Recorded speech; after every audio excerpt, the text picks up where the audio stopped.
The Knicks getting a bounce-back victory over the Hornets. I'm here with SNY NBA insider Ian Begley. And Ian, we will get to the game in just a second, but of course the news of the day coming out of Milwaukee, reports saying that Giannis Antetokounmpo and his agent are in conversation with the Bucks to talk about his future. What have you heard about a potential trade to the Knicks? Yeah, I know that the Knicks did make a legitimate offer to the Bucks, what they felt was a legitimate offer over the summer, but not much has really changed since then. For Giannis to get to New York, there's hurdles to clear, right? He would either have to get the Bucks to work with him on sending him to his preferred trade destination, or he could force his way there by using his contract as leverage. But either way, it's difficult. So sure, the Knicks will be there if he becomes eligible to be traded, and yes, the Knicks will be on Giannis's list if you get to that point, but it seems like there's a lot to get through for him to actually land in New York. Yeah, another hurdle that Giannis is going through individually. He did suffer a calf strain in their game against the Pistons.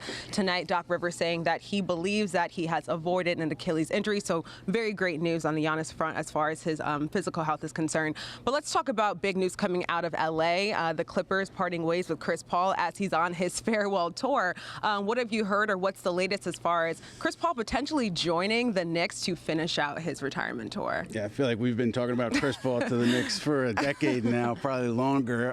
At this point, though, I was told highly unlikely that Chris Paul ends up here via trade or otherwise. Okay. It's not something that maybe either side is looking at, but certainly doesn't seem to be something you're going to see with this team.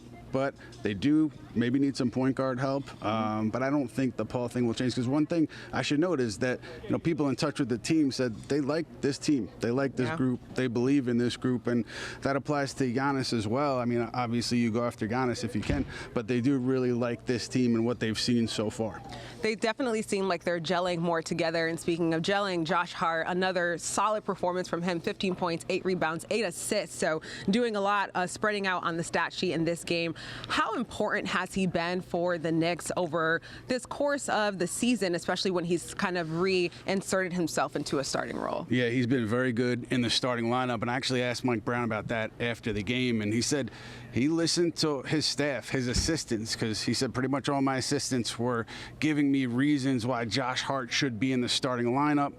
Obviously, he wasn't starting him at that point, but he kept his ears open. He considered what he was hearing, and he made that change, and you've seen how well Hart has played. He's having Josh Hart games night after night, and the Knicks will have to make a decision when OG Anunoby comes back from injury. I would expect Josh Hart to remain in that starting lineup when OG comes back. Yeah, he's been a difference maker for them for sure. Up next for the Knicks, they host the Utah Jazz to try to make it to 12-1 here inside the Garden. Ian, thanks. We are now joined by Keith Irizarry and John Jastremski. All right, Keith, let's start with you. How optimistic should the Knicks fan be that Giannis might end up at the world's most famous arena? Sorry, not that optimistic. I mean, when I just look at this, there's just so much that has to happen. And, JJ, when you start thinking about this, right, you're like, all right, so how can the Knicks get him without a lot of draft picks? Well, there have to probably be a third team involved, and you have to worry about what's coming back and what's this. And then there's so many other teams that have way much more to offer, like the Spurs, like the Rockets, even the Atlanta Hawks. So when push comes to shove, sure, I'm not saying no. I'm not saying it can't happen, because, JJ, Luka Doncic is in LA, and we all said that wouldn't happen, but I'm not optimistic. So for anybody who watches The Simpsons, there's a famous scene of Bart Simpson with the 8-ball trying to get his dreams to come true, and he shakes it and says, "Don't count on it." That's the way I would feel with Giannis and the idea of him becoming a New York Knick, because of what you alluded to. The Knicks gutted their draft pick capital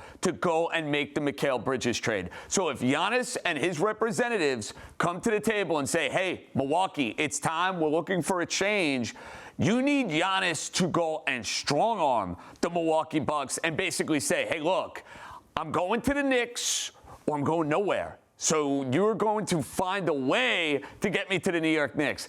I don't get the sense Giannis will do that. It doesn't seem to be within his DNA, whether it's a team like, dare I say, Oklahoma City that has a cavalcade of draft picks, the San Antonio Spurs.